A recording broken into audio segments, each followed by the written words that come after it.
Hello and welcome to the vCD Roundtable April 2022 edition. Today in a very small group, it's just Matthias and myself. So it's only a ComDivision vCD Roundtable for today. Hello, Matthias. Hi, Eve. Two people are one group, so that fits perfectly fine. Two people are one group, and we are also actually all together in the German headquarters this week because we are doing vCD upgrade, or not only a vCD upgrade, but also weird NSX-v to T stuff. Someone told us that we should actually migrate that at one as well. But before we get to that point, I wanted to quickly showcase, because finally the VMware vExpert Award for our podcast made it into the office. I'm not sure if we are going to send it around between everybody in the future, or what are we going to do with it. But at least it finally showed up here. Thanks again for the community for voting for us and making us one of the best community podcasts. So that is very well received by us. So with that being said, Matthias, let's talk about our vCD upgrade. So we finally moved our vCD from 10.2 to 10.3, but that didn't necessarily work as we expected it to work in the first place. It finally worked as expected, but yeah, as you mentioned, so what lessons learned during an upgrade is, firstly, validate if the database replication is working perfectly fine. But being honest, using the VAMI makes it very easy to validate if the database replication works. And if you find an entry having an exclamation mark, indicates that something might not be working as expected or ideal. But being said, or saying this is, okay, what is the solution to the whole thing? Just remove the cell from the instance. So yeah, just remove it, accept it. So it's a two-step process: shut it down, remove it in vCD UI, use the API to remove the database instance, and then deploy a new cell. So we're back up to 3 and everything works as expected, or should. You should also don't forget about the API call you need to make to remove the database node from That's the what I mentioned, two-step process. I thought you meant the other one, the other removal. That's perfectly fine. Yeah. So where's the problem? Learned is you should keep in mind that if you have changed the certificates, so everyone is perfectly aware that I love certificates and certificates love me. Maybe not. It's an on-off relationship, I would say, call it. Yeah. So a Keystore password used if you change certificates in card director should always be perfectly documented, because you might need it later on. So what we found out, if you just deploy a new standby cell to the whole infrastructure and use the VAMI setup wizard to add the cell to the whole instance, so the database replication, so you just mount the NFS, you have the responses.properties file in place, everything works perfectly fine, the database is replicated, all good, vCD starts the unattended setup, and then you receive an error saying the Keystore password is incorrect. So that was really nice, especially it's a Sunday, so password is not working anymore. The problem with the error message is that we firstly started to think that the Keystore password is actually, so the real Keystore password is wrong. And it took us a while to figure out that the Keystore password from the newly deployed cell is different than the other, because we changed it, changing the certificate previously. So changing from self-signed certificates to real ones.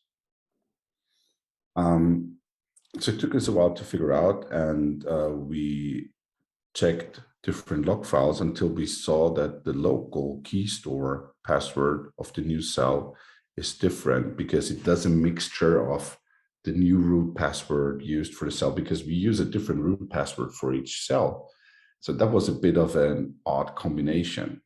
And What we just did is we just copied the certificate store from a running cell to the new cell. And so the password matched being in the responses to properties. And voila, we had a working installation and the certificates were already in the cell and there was no need to import the real world certificates into that specific cell anymore. So that was pretty nice. Yeah, so I think you also created a little blog post, and I will later on put that, at least for the YouTube video, in the comments. We can't put comments in the podcast itself, but if you go to the vCD Roundtable YouTube channel, then you will find the link to the blog post over there as well. Yeah, I think it was interesting because we tried several different response properties files, which we found, and we even recreated one, and none of it solved it up until the point where we figured out it's like, yeah, maybe it's not actually the file on the NFS share which is wrong. It's actually the certificate file itself or something else. So that's definitely something which potentially people run into if they come into that situation at all. Normally, I would say in theory, nearly everyone should run into that scenario up until version 10.3, because everybody should have changed their certificates. So basically, if you don't run into it, that means you have never changed your certificates. Also, again, quick reminder, 10.3 is really more picky on the certificate side. You need to ensure that you have everything sent up on the vCenter side, on the NSX side. And as I have been troubleshooting, and that's potentially coming out as a blog post from myself, as I have been troubleshooting the whole day Windows 2012 box, trying to PowerShell into the 10.3 vCD instance, I can clearly say if you get a weird cannot connect a message, and I will document that down anyhow, then you might actually be running into the scenario that because vCD 10.3 is even more limited on the amounts of ciphers and other things it supports, that might cause your PowerShell scripts to be no longer able to connect to the 10.3 instance. So possible solutions is weakened vCD, which we never want to do from a security perspective.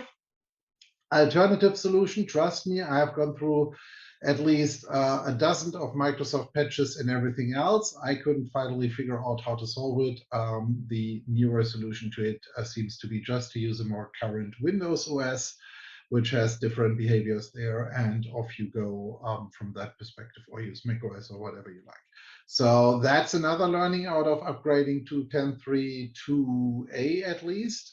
But also, as I have been playing around with PowerShell for that, I also learned that the API tokens, which came with 10.3.2 or something like that, are finally working with PowerShell, which makes it a lot easier. You no longer need to store the username and password for your Power CLI scripts on the host. You can work with an API token like you might be used from AWS and other systems already. So that is good news.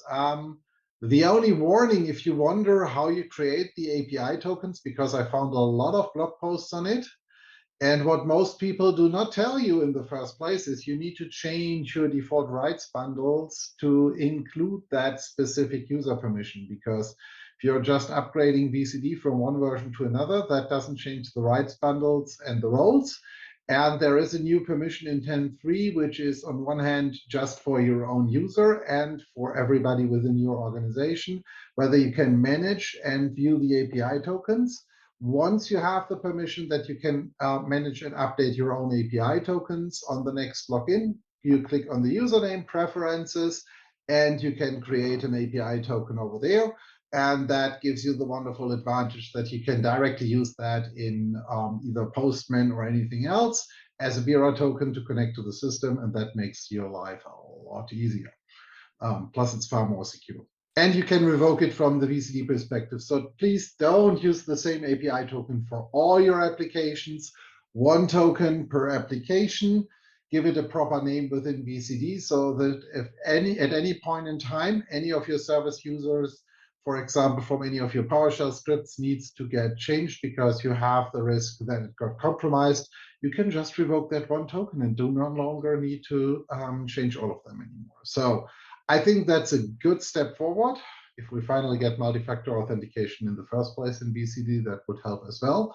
But I think that's one of the solutions for it. So the first thing is solving the API tokens so that people are no longer depending on username and password authentication for that. And then hopefully we get the other side sorted as quick as possible. But speaking about rights bundles, that's a very interesting topic.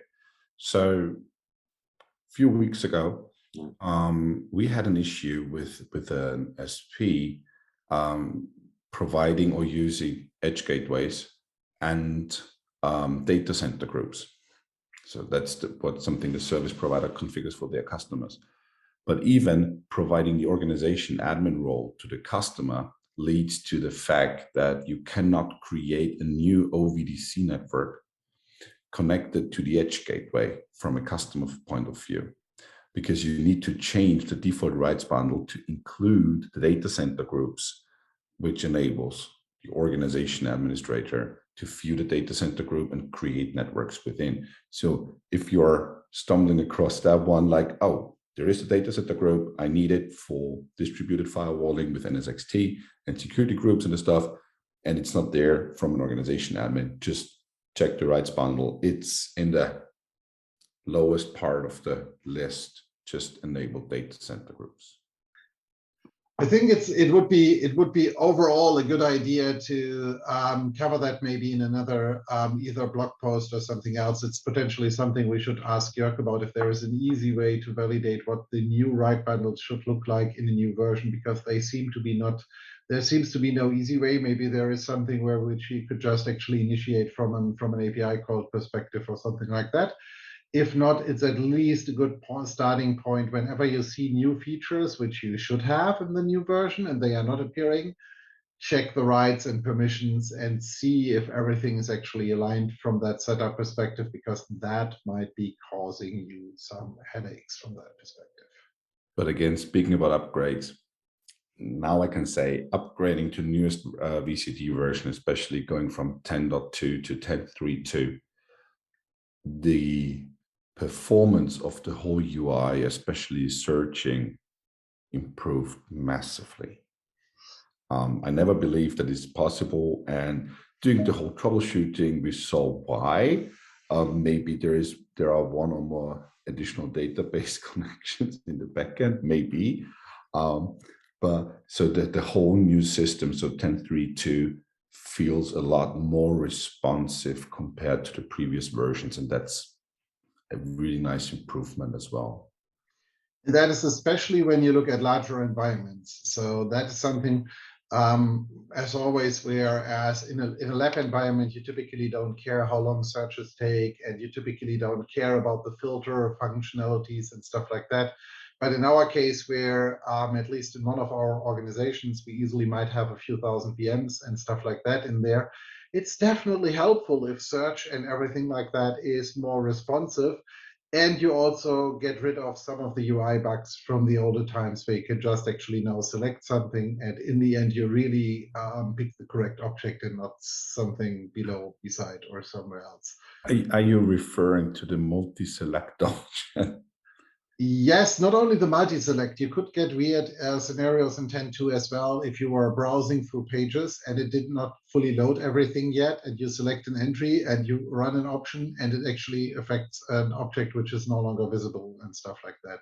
So all of that is very good news. And so I think everybody should definitely by now go to 10.3. Plus, there was quite a few security related updates. In our case, as it's just internally accessible, it's a bit of a different story, but for many, many others which have external users, it's definitely worthwhile from that perspective as well. So those were all the good news around it. I know that originally we said for this week we might invite one of our Tanzu colleagues. That didn't work out. Maybe we get that sorted for next week's call and cover a bit the container services extensions and how that plays into the vCD game, and how that can actually be useful to run Tanzu workloads, or better spoken Kubernetes workloads. Tanzu is just an enabler from that perspective. But for service providers to provide Kubernetes scenarios and workloads towards end customers, I think there is definitely a good starting point to showcase that. Anything else for today? I mean, Matthias, we are just on our own, but yeah. So I'm currently thinking we should start the whole topic about how to get the vApp Edge up and running. So that was a very nice one as well, but we might keep it for the next session because we should create a blog article about it. But long story short is the new option adding edge transport node clusters to an OVDC. It's a very good hint. And you need to have a T0, a T1, and the edge, the vApp edge runs behind the T1, aka edge gateway. But we will create a new blog post about that, and it should be ready by the next session. plus, one of the good news we have found, in case you are not migrating a tenant, but for example, you create a new tenant, you use something like the OVF tool to move things in, that actually works perfectly well. So OVF tool can export on an NSX-v platform and integrate upload into NSX-t without change, with one minor exception, because that is not so much a vCD problem. NSX-v and T have a little bit of a different concept, whereas in V, your firewall rules for NATed access had to be for the outer interface, whereas now in the new NSX-T approach, you have to have the firewall on the inner side. So it's basically from a process perspective, first process NAT, then process firewall in NSX-T, and in NSX-v before it was the other way around, first process firewall, then NAT. So that is primarily the only change you have there. That change might also impact other migrations as well. We will definitely look into that a bit further if that's affecting in other scenarios as well. But it's a good, definitely good looking support. And what we already tried, because that's a brand new feature in 10.3.2, we already used the segment profile templates. So if you need something reconfigured on a segment, just create a new segment profile in NSX-t, go to Cloud Director, import the new segment profile, and then just use it. And it can be chosen independently for vApp networks and OVDC networks. That's very important. So you can change vApp networks, but stay with the default config on the OVDC network. So that's a very cool feature, and it works perfectly fine. Yeah, that's definitely a good one, because that I can foresee a set of service providers which get rid of some blocking tasks with that. It's not only about promiscuous mode, but it's a lot of other network settings which many companies applied over blocking tasks, and that can be taken completely out of the equation now with the segment profile. So that's definitely another good one. And I think in the next few weeks we will find. Yeah, because there is something which might be an issue, because I haven't looked into in every detail, but it seems to be applied per organization, or at least per OVDC. So you cannot choose it on kind of a per vApp type or per vApp. So that is not possible. But yeah, it's a very good starting point. Again, I would not be sure if I would really want to have that on a per vApp scenario. I think the per organization scenario makes sense. And cross organizations, I'm not too sure if I want to have that either, because then again, opening, closing, it always, as always, it has its pros and cons. Good. Exactly. So I think we will definitely, as we are moving now, finally our POC demo and test lab systems over as well, which always sounds like that's our playing ground. That's not actually our playing ground. That's actually something which we operate for others for test lab and POCs. And so based on that, we migrate that one now over. I think the next few weeks we have a few more stories to share. I'm pretty sure there will be more we uncover. The good, the bad, the ugly, but I hope for more the good than not so much the bad and ugly. So looking forward to that. As long as we do not have Java key stores in place anymore, everything's fine. Yeah, or ciphers on old Windows 2012 boxes. All right. Having that said, Eve, thanks for today's session. I think a lot of very interesting new topics with the new versions and releases. Thanks for watching. Again, link to my blog post about the incorrect Keystore password can be found in the video comments. Thanks for watching. Have a nice day. Thank you all. Have a nice day. See you soon.